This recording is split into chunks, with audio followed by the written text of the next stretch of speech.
Welcome to Finnegan's Fireside Tales. Today we will be reading The Dance of Death by Algernon Blackwood. Brown went to the dance feeling genuinely depressed, for the doctor had just warned him that his heart was weak and that he must be exceedingly careful in the matter of exertion. Dancing? He asked, with that assumed lightness some natures affect in the face of a severe shock, the plucky instinct to conceal pain. Well, in moderation perhaps, hummed the doctor. Not wildly, he added with a smile that betrayed something more than mere professional sympathy. At any other time Brown would probably have laughed, but the doctor's serious manner put a touch of ice on the springs of laughter. At the age of 26 one hardly realizes death, life is still endless, and it is only old people who have hearts and such-like afflictions.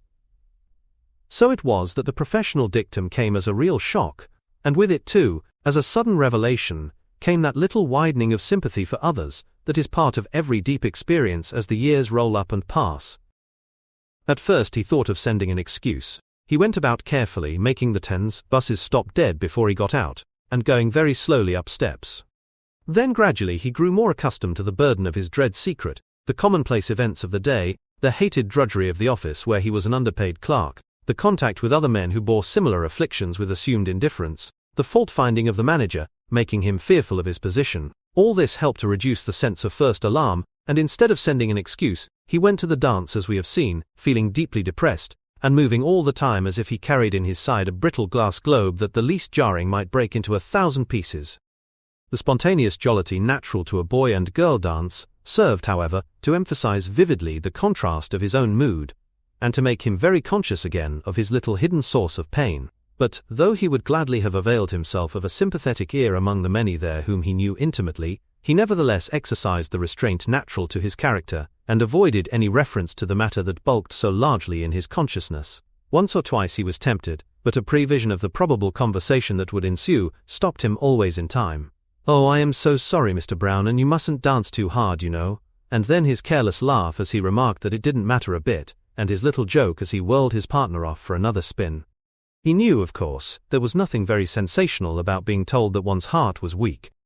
Even the doctor had smiled a little, and he now recalled more than one acquaintance who had the same trouble and made light of it.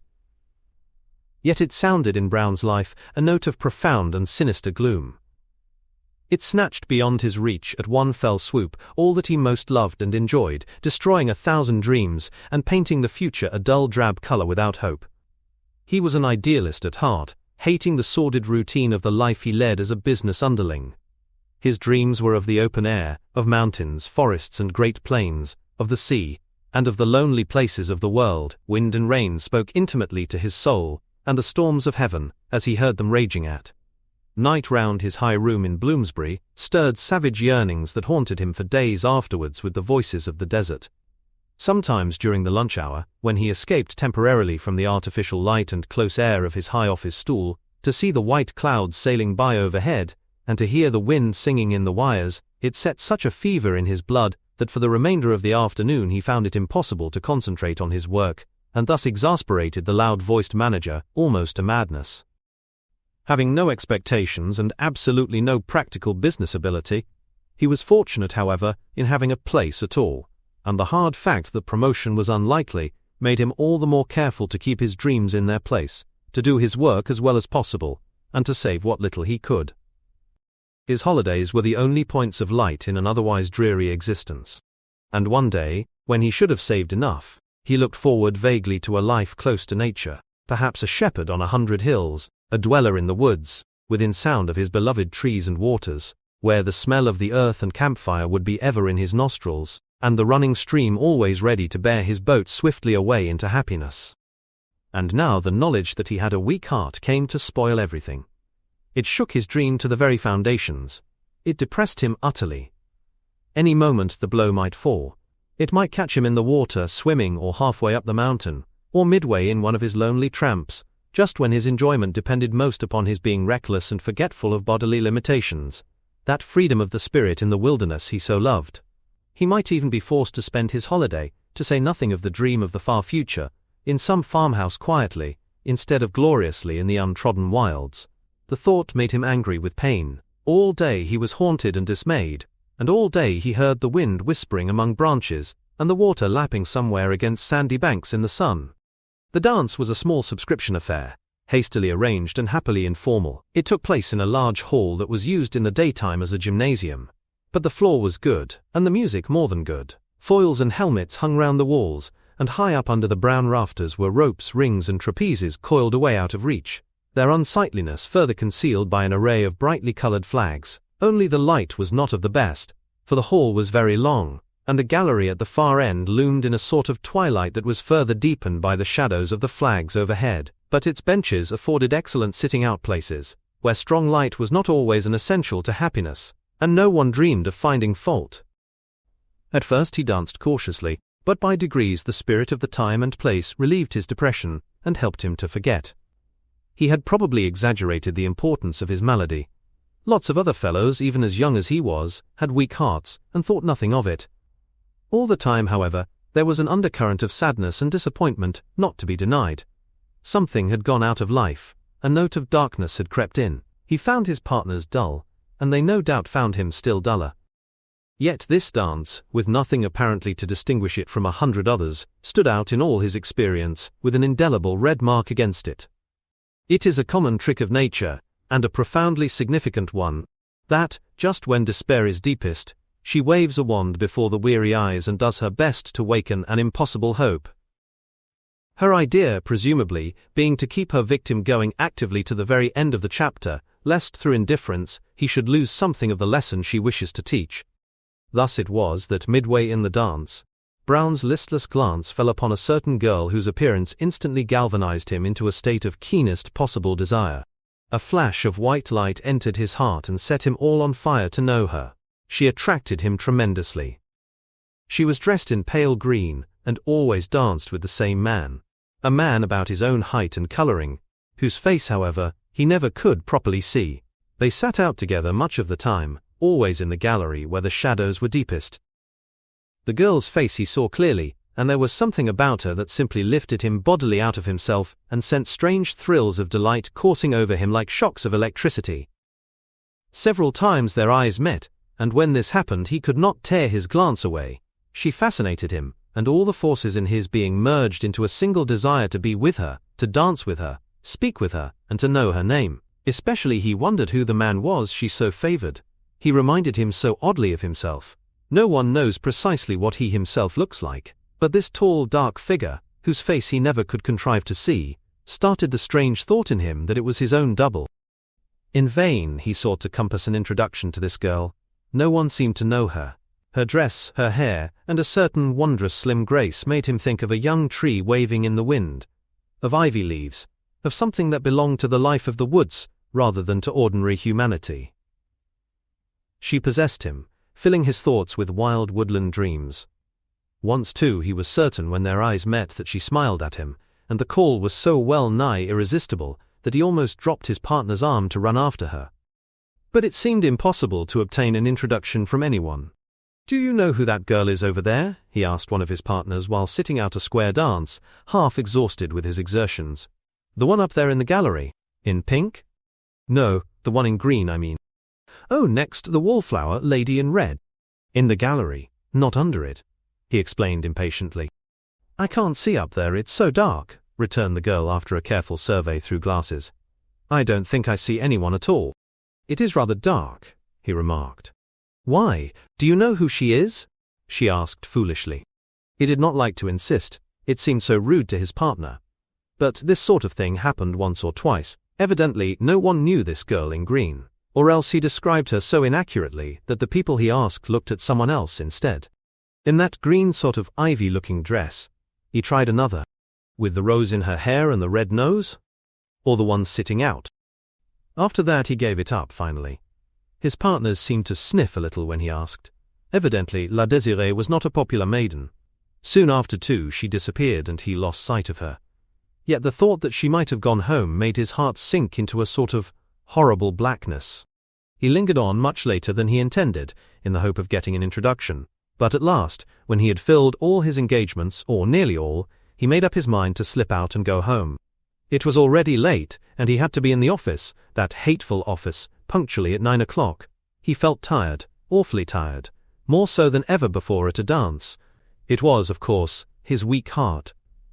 He still dawdled a little while, however, hoping for another glimpse of the sylphin green, hungering for a last look that he could carry home with him, and perhaps mingle with his dreams. The mere thought of her filled him with pain and joy, and a sort of rarefied delight he had never known before. But he could not wait forever, and it was already close upon 2 o'clock in the morning.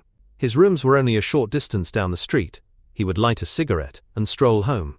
No, he had forgotten for a moment. Without a cigarette, the doctor had been very stern on that point. He was in the act of turning his back on the whirl of dancing figures, when the flags at the far end of the room parted for an instant in the moving air, and his eye rested upon the gallery just visible among the shadows. A great pain ran swiftly through his heart as he looked. There were only 2 figures seated there. The tall, dark man, who was his double, and the ivy girl in green. She was looking straight at him down the length of the room, and even at that distance he could see that she smiled. He stopped short. The flags waved back again and hid the picture, but on the instant he made up his mind to act. There, among all this dreary crowd of dancing dolls, was someone he really wanted to know, to speak with, to touch. Someone who drew him beyond all he had ever known, and made his soul cry aloud. The room was filled with automatic lay figures, but here was someone alive. He must know her. It was impossible to go home without speech, utterly impossible. A fresh stab of pain, worse than the first, gave him momentary pause. He leant against the wall for an instant, just under the clock, where the hands pointed to 2, waiting for the swooning blackness to go. Then he passed on, disregarding it utterly. It supplied him, in truth, with the extra little impetus he needed to set the will into vigorous action, for it reminded him forcibly of what might happen. His time might be short. He had known few enough of the good things of life. He would seize what he could. He had no introduction, but, to the devil with the conventions. The risk was nothing. To meet her eyes at close quarters, to hear her voice, to know something of the perfume of that hair and dress, what was the risk of a snub compared to that? He slid down the side of the long room, dodging the dancers as best he could. The tall man, he noted, had left the gallery, but the girl sat on alone. He made his way quickly up the wooden steps, light as air, trembling with anticipation. His heart beat like a quick padded hammer, and the blood played a tambourine in his ears. It was odd he did not meet the tall man on the stairs, but doubtless there was another exit from the gallery that he had not observed. He topped the stairs, and turned the corner. By Jove, she was still there, a few feet in front of him, sitting with her arms upon the railing, peering down upon the dancers below. His eyes swam for a moment, and something clutched at the very roots of his being. But he did not hesitate. He went up quite close past the empty seats, meaning to ask naturally and simply if he might beg for the pleasure of a dance. Then, when he was within a few feet of her side, the girl suddenly turned and faced him, and the words died away on his lips. They seemed absolutely foolish and inadequate. "Yes, I am ready," she said quietly, looking straight into his eyes. "But what a long time you were in coming. Was it such a great effort to leave?" The form of the question struck him as odd, but he was too happy to pause. He became transfigured with joy. The sound of her voice instantly drowned all the clatter of the ballroom, and seemed to him the only thing in the whole world. It did not break on the consonants like most human speech. It flowed smoothly. It was the sound of wind among branches, of water running over pebbles. It swept into him and caught him away, so that for a moment he saw his beloved woods and hills and seas. The stars were somewhere in it too, and the murmur of the plains. By the gods! Here was a girl he could speak with in the words of silence. She stretched every string in his soul and then played on them. His spirit expanded with life and happiness. She would listen gladly to all that concerned him. To her he could talk openly about his poor broken heart, for she would sympathize. Indeed, it was all he could do to prevent himself running forward at once with his arms outstretched to take her. There was a perfume of earth and woods about her. "Oh, I am so awfully glad," he began lamely, his eyes on her face. Then, remembering something of earthly manners, he added, "My name, is—" Something unusual, something indescribable in her gesture stopped him. She had moved to give him space at her side. "Your name," she laughed, drawing her green skirts with a soft rustle like leaves along the bench to make room. "But you need no name now, you know." Oh, the wonder of it! She understood him. He sat down with a feeling that he had been flying in a free wind and was resting among the tops of trees. The room faded out temporarily. "But my name, if you like to know, is Isidie," she said, still smiling. "Miss Isidie, he stammered, making another attempt at the forms of worldly politeness. Not Miss Isidie? She laughed aloud merrily. It surely was the sound of wind in poplars. Isidie is my first name, so if you call me anything you must call me that. The name was pure music in his ears, but though he blundered about in his memory to find his own, it had utterly vanished. For the life of him he could not recollect what his friends called him. He stared a moment, vaguely wondering, almost beside himself with delight. No other girls he had known. Ye heavens above, there were no longer any other girls. He had never known any other girl than this one. Here was his universe, framed in a green dress, with a voice of sea and wind, eyes like the sun, and movements of bending grasses. All else was mere shadow and fantasy. For the first time in his existence he was alive, and knew that he was alive. I was sure you would come to me, she was saying. You couldn't help yourself. Her eyes were always on his face. I was afraid at first. But your thoughts, she interrupted softly, your thoughts were up here with me all the time. You knew that, he cried, delighted. I felt them, she replied simply. You kept me company, for I have been alone here all the evening. I know no one else here yet.